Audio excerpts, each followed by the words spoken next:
Hello DLG family ना widgets. इस video में हम चेक करेंगे A1 लेवल के लेटर्स को कि किस तरह से मैं अपने स्टूडेंट्स के लेटर्स चेक करती हूँ। लोस किड्स,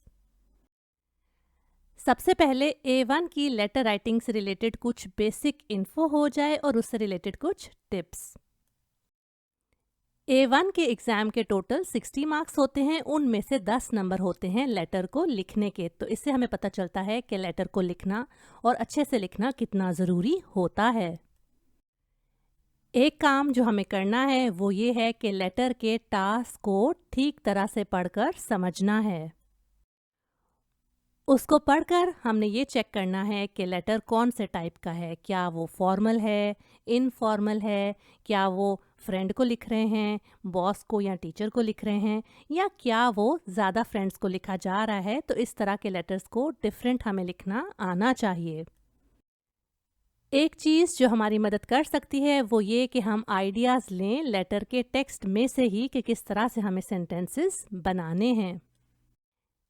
इस लेटर को लिखने के लिए हमें 3 पॉइंट्स दिए जाते हैं और तीनों पॉइंट्स पे हमें कुछ ना कुछ लिखना होगा। कोई एक भी पॉइंट हमने अगर छोड़ दिया तो 3 नंबर तो हमारे वैसे ही कट जाएंगे। और जो हमें भूलना नहीं है वो ये कि हम बिगिनिंग और एंडिंग को भी याद रख के लेटर के मुताबिक उसको लिखें। हमें लेटर को लिखकर छोड़ नहीं देना, बल्कि उसको चेक करना है कि क्या हमने उसमें कोई गलतियां तो नहीं की। चेक करके उनको आप ठीक करेंगे। कैपिटल लेटर्स को देखेंगे कि ठीक ठीक लिखे हैं कि नहीं, और इसी तरह फुल स्टॉप, क्वेश्चन मार्क वगैरह सारी चीज़ें आप चेक करेंगे। घर में आपने लेटर लिखने की बहुत सारी प्रैक्टिस करनी है। अगर उसके बारे में आपको कुछ एक्स्ट्रा हेल्प चाहिए तो मैं वीडियोस लिंक कर दूंगी, उनको आप चेक कर सकते हैं। दूसरी एक चीज़ जो हमें याद रखनी है वो ये कि A1 के लेटर को लिखने के लिए हमें आमतौर पर 15 मिनट का टाइम दिया जाता है। तो घर में जब भी आप लेटर्स की प्रैक्टिस करते हैं, इस टाइम को ध्यान में रख कर प्रैक्टिस करें, तो रियल एग्ज़ाम में भी आप अच्छा लेटर इसी टाइम के अंदर अंदर लिख पाएंगे। अभी इस वीडियो में हम चेक करने लगे हैं 2 ऐसे लेटर्स जो कि एक बहुत ही अच्छी स्टूडेंट ने लिखे हैं। तो पहला लेटर है, Ihr Freund Christian Schmitz will Sie nächste Woche besuchen. Schreiben Sie, Sie können Ihren Freund nicht vom Bahnhof abholen. Wie kommt Ihr Freund zu Ihrer Wohnung? और Ihre Frau oder Freundin ist zu Hause.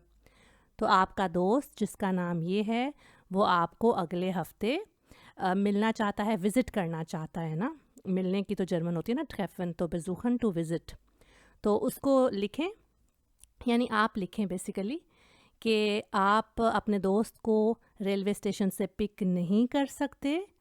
आपका दोस्त किस तरह से आए आपके apartment तक, और ये कि आपकी वाइफ या आपकी सहेली घर पर होगी। तो देखते हैं कि उस स्टूडेंट ने इस लेटर को किस तरह से लिखा। तो ये है जी आंसर, लीबा क्रिस्टियान। ठीक है, लेटर चूँकि इनफॉर्मल था तो उसके मुताबिक उसने बिगनिंग की, जो कि बहुत अच्छी बात है। और दोस्त को आप हमेशा उसके फ़ुआ नामे से मुखातिब करते हैं। उसके बाद है जी, इश फ्रॉय मिश dass du mir nächste Woche besuchen will। ठीक हो गया, इसको चेंज करके उसने लिख दिया, एक नेबनज़ात्स बना दिया 10 लगा के, अच्छी बात है। एक फिर उसने यूज़ किया रिफ्लेक्सिव वर्ब, जो कि बहुत अच्छी बात है। इस लेवल पे अगर आपके आते हों तो आप ज़रूर उनको लेटर में यूज़ करें, लेकिन ठीक ठीक यूज़ करें, राइट। उसके बाद है जी, aber leider kann ich dich vom Bahnhof nicht abholen।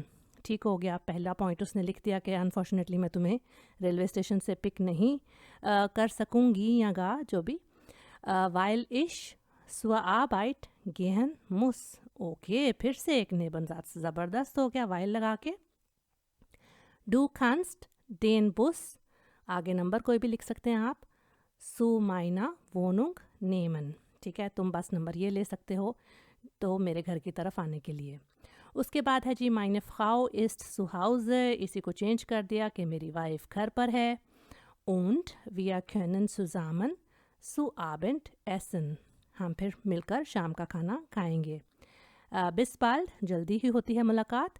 viele Grüße और नीचे आप अपना लिख सकते हैं Vorname ना, तुम्हारा अली लिखा हुआ है यहाँ पर।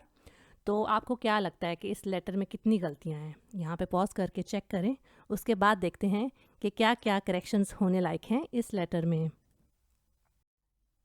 तो सबसे पहला पॉइंट तो ये है कि यहाँ पर मियाँ की जगह मिश आना चाहिए था, क्योंकि बेजुखन एक ऐसा वर्ब है जो कि अपने बाद आकुजाटिव केस लेता है। जैसे कि हमें लेटर के टास्क से भी आइडिया हो रहा है, अगर बेजुखन डाटिव लेता तो यहाँ पर जी की जगह क्या होना चाहिए था? ईनन ना। तो ये बात मैं कर रही थी कि लेटर के टास्क में से ही आपको आइडियाज़ मिल जाते हैं ना। दूसरी जो मिस्टेक थी इस लेटर में वो ये कि डू लिखा हुआ था ना हमने कि तुम मुझे नेक्स्ट वीक मिलना चाहते हो, विज़िट करना चाहते हो। तो डू के मुताबिक हमने यहाँ पर मोडाल व्याब लगाना था, जो कि जल्दी में स्टूडेंट ने विल लगा दिया, जो कि होना चाहिए था विल्स्ट ना। अगर इश होता या जी एस होता तो विल आता। अगर आपको मोडाल व्यापन के बारे में इन्फो नहीं है तो मैं एक वीडियो लिंक कर दूँगी, उसको आप चेक कर सकते हैं कि किस तरह से इनको हम यूज़ करते हैं। ये लेटर बहुत ही अच्छा लिखा गया है और स्पेशली ये कि अगर स्टूडेंट का लेवल A1 है और उसने इस तरह का लेटर लिखा है तो एग्जामिनर बहुत इम्प्रेस हो जाएगा और फुल मार्क्स भी दे सकता है। लेकिन मैंने फिर यहाँ पर इसको दिए थे 9.5 आउट ऑफ 10। दूसरा लेटर है जी ज़ूखन ein हाउस। आप ढूंढ रहे हैं एक घर। इन der Anzeige स्टेट, एड में लिखा हुआ है क्या? Man vermietet ein हाउस, के कोई बंदा एक घर रेंट पर कर रहा है। पॉइंट्स हैं warum schreiben Sie, आप क्यों लिख रहे हैं। Preis, कीमत का पूछना है। और wann können Sie das Haus besichtigen, आप कब देख सकते हैं उस घर को। ये पॉइंट्स लिखे हैं जी, देख लेते हैं स्टूडेंट ने क्या आंसर किया। तो ये है जी answer. Sehr geehrter Herr Müller, gestern habe ich Ihre Anzeige in der Zeitung gelesen। यहाँ पे स्टूडेंट ने अपने नोट के लिए लिखा हुआ है कि यहाँ पर साइटुंग डाटिव केस में चला गया, इसलिए वो डी से der बन गया। उसके बाद है जी, वो फर्स्ट पॉइंट पे आती है कि ich suche ein हाउस, मैं ढूंढ रही हूँ एक घर, जो कि फर्स्ट पॉइंट से उसने चेंज किया। उसके बाद und interessiere mich für ihr house, और मैं इंटरेस्टेड हूँ आपके घर में। हाँ, यहाँ पे बहुत अच्छी बात है कि स्टूडेंट ने रिफ्लेक्सिव वर्ब और प्रपोजिशन का कॉम्बिनेशन यूज़ किया, जो कि आना बहुत ज़रूरी है और अच्छा हो जाता है, इम्पैक्ट बहुत स्ट्रॉन्ग हो जाता है अगर इस तरह की चीज़ें आप लेटर में लिखें तो। उसके बाद स्टूडेंट ने पूछा प्राइस के बारे में। Wie hoch ist das Mieten? हाँ ठीक है। Können Sie mir bitte sagen, wann ich Ihr Haus besichtigen kann? ठीक हो गया, तीसरा पॉइंट भी लिख दिया। उसके बाद है Ich warte auf Ihre Antwort mit freundlichen Grüßen, और नीचे स्टूडेंट ने अपना फुआ और नाखनामे लिखा हुआ था। लेटर ठीक ठाक है, बहुत अच्छा लिखा गया है। इसकी गलतियों को देख लेते हैं।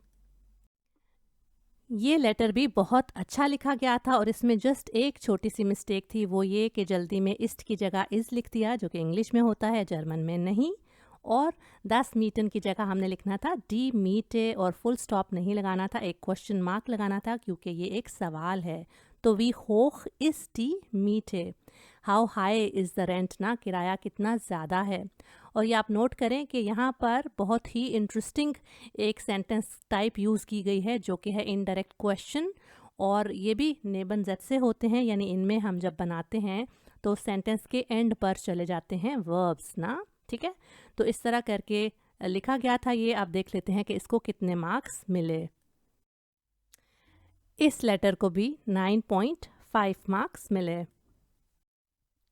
ये वीडियो आपको कैसी लगी? क्या इसने आपकी हेल्प की? अगर हाँ तो अपने लैंग्वेज लर्निंग फ्रेंड्स के साथ, जिनका जल्दी ही A1 एग्ज़ाम होने वाला है, उनके साथ इसको शेयर कर दें। किन टॉपिक्स पर आप वीडियोस देखना चाहते हैं ये भी मुझसे शेयर कर सकते हैं। दोनों चैनल्स के लिंक्स दिए गए हैं, सब्सक्राइब कर लें। मैं मिलती हूँ नेक्स्ट वीडियो में। चूस।